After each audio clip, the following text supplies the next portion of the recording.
Hello friends, स्वागत है आपका हमारे इस खास प्रोग्राम में जिसमें आज हम चर्चा करने वाले हैं 90 के दशक के मशहूर रोमांटिक कपल की और उनके अफेयर के बारे में।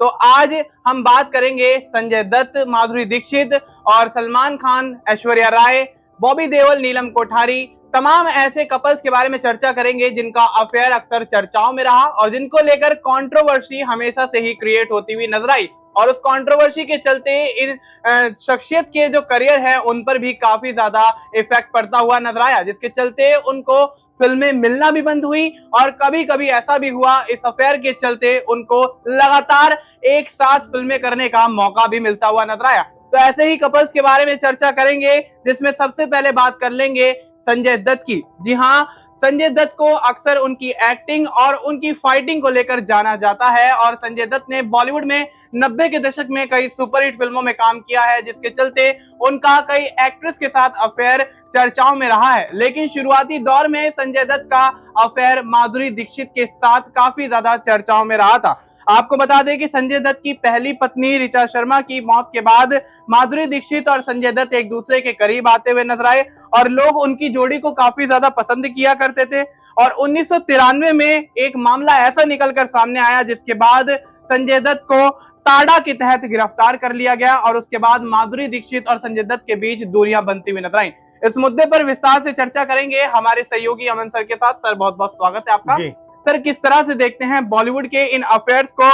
जिस तरह से हम बात कर रहे हैं संजय दत्त और माधुरी दीक्षित के अफेयर के बारे में, 90 के दशक में काफी चर्चित स्टोरी इनकी रही है और इनकी फिल्मों ने काफी ज्यादा बॉक्स ऑफिस पर अच्छा कलेक्शन किया है और इनको उससे काफी ज्यादा दौलत और शोहरत मिलती हुई नजर आई। तो क्या कहना चाहेंगे इस कपल के बारे में, किस तरह से इनका अफेयर सामने आया और इनके अफेयर को लेकर लोग ये भी कहने लगे थे कि इनकी शादी भी हो सकती है? तो किस तरह से देखते हैं आप? देखिए, बिल्कुल। और संजय दत्त के बारे में अक्सर ये बात हमें सुनने को मिलती है, पढ़ने को मिलती है कि संजय दत्त बड़े अलग तरह के व्यक्तित्व थे और फिल्मों में तो बड़े जाने माने वो कलाकार थे ही, लेकिन पर्दे से बाहर भी उनकी जो जिंदगी थी बड़ी अलग तरह की जिंदगी थी। यहाँ तक कहा जाता है, हालांकि उनकी जो बायोपिक बनी है उसमें खुद ये बात कही गई है कि उनकी 300 से भी ज्यादा गर्लफ्रेंड रही, उन्होंने खुद इस बात को स्वीकार किया। तो ऐसे में आप समझ सकते हैं संजय दत्त एक अलग तरह की पर्सनैलिटी थे और यही बात माधुरी दीक्षित को लेकर भी कही जाती है कि एक समय ऐसा था जब माधुरी और संजय दत्त बहुत करीब थे और दोनों की फिल्में भी अगर आप देखें तो उसमें चाहे साजन की बात करें, चाहे खलनायक की बात करें, इसके अलावा कानून एक फिल्म थी उसकी बात करें,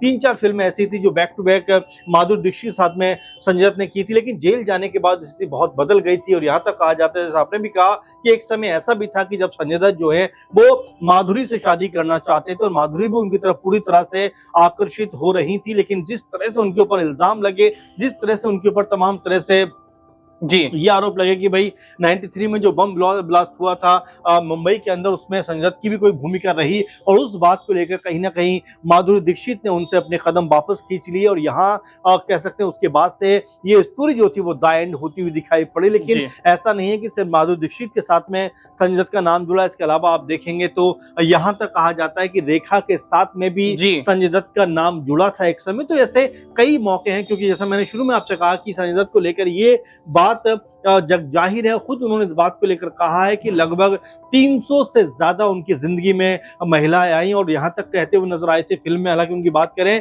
कि आधे से ज्यादा तो उनको नाम भी याद नहीं है। तो ये उनकी एक पर्सनैलिटी थी जो हमेशा कह सकते हैं कि जितना पर्दे पर वो एक्टिव रहते थे उससे अधिक वो अपनी जो रियल लाइफ थी उसमें कहीं ना कहीं इस तरह की चीजों को लेकर लोगों के बीच में चर्चा का विषय बना करते थे। और संजय दत्त की जिंदगी बड़ी रॉयल जिंदगी रही है, बहुत अलग तरह की जिंदगी रही है, कई तरह के मामलों में वो रहे हैं। यहाँ तक कहा जाता है कि पिता के साथ में उनकी कोई बहुत अच्छी बॉन्डिंग नहीं थी।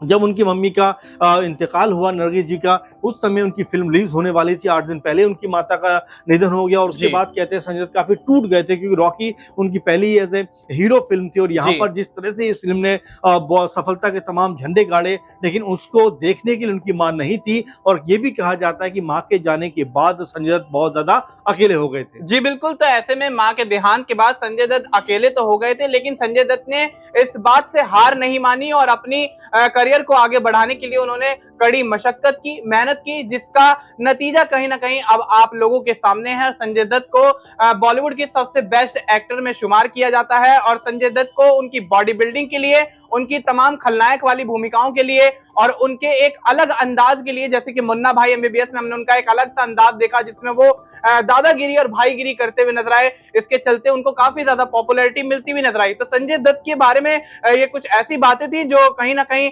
लोगों से छिपी भी रही और कुछ बातें ऐसी भी रही जो लगातार जग जाहिर होती हुई नजर आई। लेकिन इसी कड़ी में आगे बात कर लेते हैं बॉलीवुड के खिलाड़ी कुमार अक्षय कुमार के बारे में। अक्षय कुमार ने 90 के दशक में काफी ज्यादा तहलका मचाया था। खिलाड़ी, खिलाड़ी 420, खिलाड़ियों का खिलाड़ी, एक अनाड़ी, तमाम ऐसी पिक्चरें जो खिलाड़ी के नाम से उनकी मशहूर होती हुई नजर आई। उसके अलावा भी उन्होंने कई फिल्मों में काम किया जिसको लेकर उनकी चर्चाएं अक्सर होती रही। लेकिन उनका भी कई एक्ट्रेस के साथ नाम जुड़ता हुआ नजर आया। लेकिन उसमें टॉप नंबर पर अगर किसी एक्ट्रेस का नाम आता है तो वो है रवीना टंडन। रवीना और अक्षय ने कई फिल्में एक साथ की और उनके अफेयर को लेकर काफी ज्यादा चर्चाएं होती हुई नजर आई। और यह भी बताया जाता है कि दोनों रिलेशनशिप में रहे और खिलाड़ियों का खिलाड़ी जब उनकी रिलीज होती है अक्षय कुमार की, उसके बाद दोनों के बीच दूरियां बढ़ती हुई नजर आई, दोनों एक दूसरे से अलग होते हुए नजर आए। तो सर किस तरह से देखते हैं अक्षय कुमार का, जिस तरह से तमाम यहाँ पर एक्ट्रेस के साथ 90s के दौर में अफेयर रहा था, लेकिन रवीना टंडन एक ऐसी एक्ट्रेस थी जिनको लेकर उनके साथ काफी ज्यादा उनका नाम जोड़ा जाता था। तो इस पर क्या कहना चाहेंगे? देखिए बिल्कुल, अक्षय कुमार एक बहुत अलग तरह के कलाकार रहे हैं।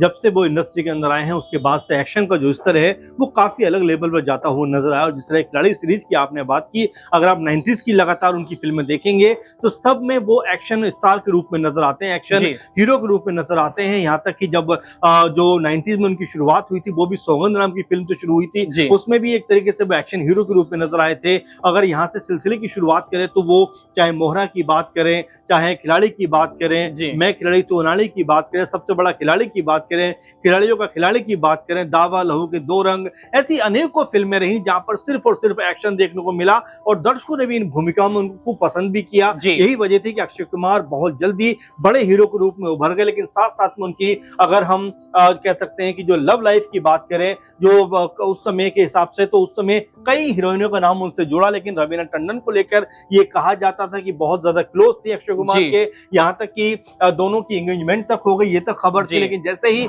शिल्पा शेट्टी के बारे में उनको पता चला, रवीना ने उनसे दूरी बना ली और दोनों अलग हो गए। यहाँ तक भी कहा जाता है कि एक समय ऐसा भी लगा कि अक्षय कुमार का अफेयर रेखा के साथ में भी है। इस बात को लेकर रवीना काफी नाराज हो गई थी जब खिलाड़ियों का खिलाड़ी रिलीज हुई थी। तो ऐसे कई मौके आए जहां पर अक्षय कुमार के साथ में कई लड़कियों का नाम जुड़ा। इसके अलावा आपने देखा कि शिल्पा शेट्टी को लेकर भी लगातार जिस तरह की खबरें सामने आती रही कि दोनों की भी बहुत गहरी कह सकते हैं आपस में बॉन्डिंग थी और लगभग ये रिलेशन भी शादी में कन्वर्ट होने को था। लेकिन उसी बीच दोनों के बीच में कुछ गलत फहमियां हो गई या कुछ ऐसी बातें हो गई जिसकी वजह से दोनों अलग अलग हो गए। उसके बाद ट्विंकल खन्ना अक्षय की जिंदगी में आई और अभी भी अगर देखा जाए तो वो उनकी पत्नी है, लेकिन फिर भी उनके जो अफेयर हैं पुराने, उनकी चर्चाएं लगातार होती रहती है। क्योंकि अक्षय कुमार का जो चार्म था, जो उनकी पर्सनैलिटी थी, जिस तरह से वो नजर आते थे, ये कहा जाता है कि उनको लेकर जो उस समय के एक्टर्स थे उनके अंदर काफी रुझान रहता था क्योंकि बड़े अट्रैक्टिव थे देखने में और बहुत ज्यादा एंटरटेन लोगों को किया करते थे। और ये तमाम जो खासियत थी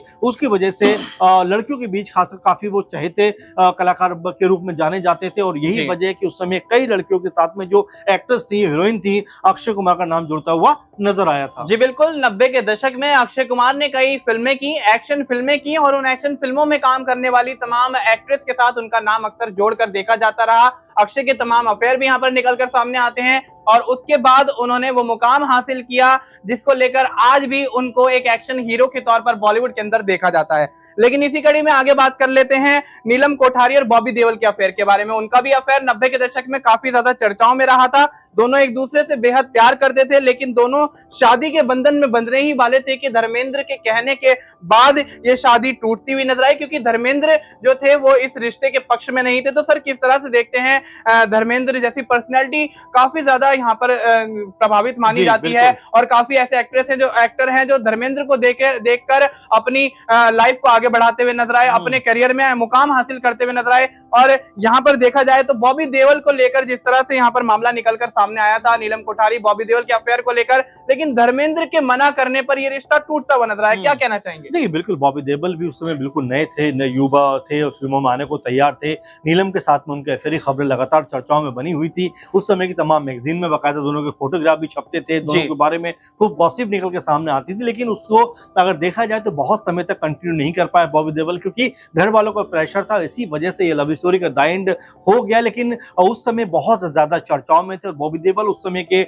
सबसे हैंडसम कह सकते हैं हीरो में से एक नजर आते थे। आपने देखा कि जब उनकी बरसात रिलीज हुई थी पहली फिल्म, उसके बाद जो एज ए हीरो उनकी पहली फिल्म थी, उसके बाद उनकी जो पॉपुलैरिटी थी बहुत ज्यादा बढ़ती हुई नजर आई थी। फिर उनकी फिल्में चाहे गुप्त की बात करें चाहे सोल्जर की बात करें, एक के बाद एक जिस तरह से हिट हो रही थी और उस समय बॉबी देओल को लेकर जिस तरह की का क्रेज जो था लड़कियों के अंदर था और खासकर जो बॉलीवुड के एक्टर्स थे उनके अंदर था। जाहिर बात है कि इस तरह की चीजें लगातार देखने को मिलती है कि जब भी हीरो इस तरह से पॉपुलर होता है तो उसके साथ में किसी न किसी का नाम जुड़ता हुआ नजर आता है। लेकिन नीलम और बॉबी देओल का जो रिश्ता था बहुत लंबा इसलिए आगे नहीं बढ़ पाया क्योंकि पारिवारिक जो दबाव था उसने बॉबी देओल को पीछे हटने के लिए मजबूर कर दिया था। जी बिल्कुल, तो ऐसे में पारिवारिक दबाव के कारण, धर्मेंद्र के मना करने के कारण यहाँ पर रिश्ता दोनों का टूटता हुआ नजर आया। शादी के बंधन में बंधने की लगभग तैयारियां हो चुकी थी, लेकिन बॉबी देओल और नीलम कोठारी का ये रिश्ता धर्मेंद्र के कहने के बाद वहीं समाप्त होता हुआ, वहीं दी एंड होता हुआ नजर आया। लेकिन अब यहाँ पर इस कड़ी में अंत में बात कर लेते हैं सबसे चर्चित अफेयर की, जिसको लेकर आज भी चर्चा होती है। बॉलीवुड के तमाम गलियारों में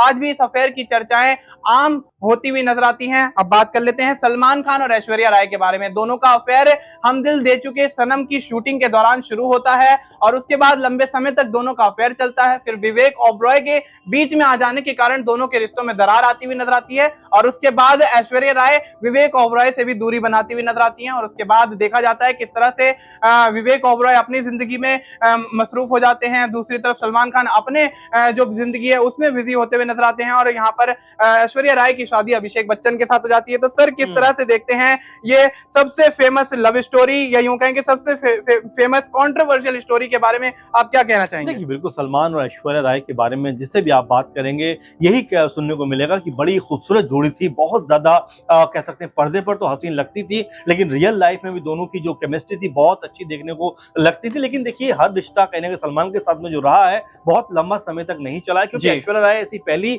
कह सकते हैं हीरोइन नहीं थी, लड़की नहीं थी जो सलमान की जिंदगी में थी, बल्कि इससे पहले भी उनका अफेयर सोमी अली से, उससे पहले संगीता बिजलानी से और एक समय जूही चावला से। ये तमाम सारी बातें कह सकते हैं उस समय की मैगजीन में भी खूब छपा करती थी। लेकिन जब ऐश्वर्या राय उनकी जिंदगी में आई तो ऐसा लगा जो उनके फैंस थे वो ये चाहते थे कि ये जोड़ी शादी कर ले, लेकिन कैसे कहते हैं कि सलमान का जो उस समय का गुस्सा था बहुत ज्यादा नजर आता था। आप लोगों आपको याद होगा कि चलते चलते फिल्म जो शाहरुख खान के साथ में ऐश्वर्या राय वो फिल्म कर रही थी और सलमान खान उस सेट पर पहुंच जाते हैं, उनको चलने के लिए कहते हैं, लेकिन ऐश्वर्या राय कहती हैं कि अभी मेरा जो शेड्यूल है बाकी है। उसी बीच में शाहरुख खान आ जाते हैं और वहां पर सलमान और शाहरुख खान के बीच झड़प हो जाती है और यहाँ तक कहा जाता है कि गुस्से में सलमान खान ऐश्वर्या राय का हाथ पकड़ के वहां से उसको ले जाते हैं। तो ये तमाम ऐसी बातें थी जिसने ऐश्वर्या राय को कहीं ना कहीं सोचने पे मजबूर कर दिया। एक बार ऐसा भी हुआ तो जो लगातार लिखा हुआ भी उनके बारे में कि सलमान ऐश्वर्या को फोन कर रहे थे, बारंबार फोन करने के बाद जो सलमान खान को उन्होंने जवाब नहीं दिया, सलमान खान उनके घर पहुंच जाते हैं, सोसाइटी में खूब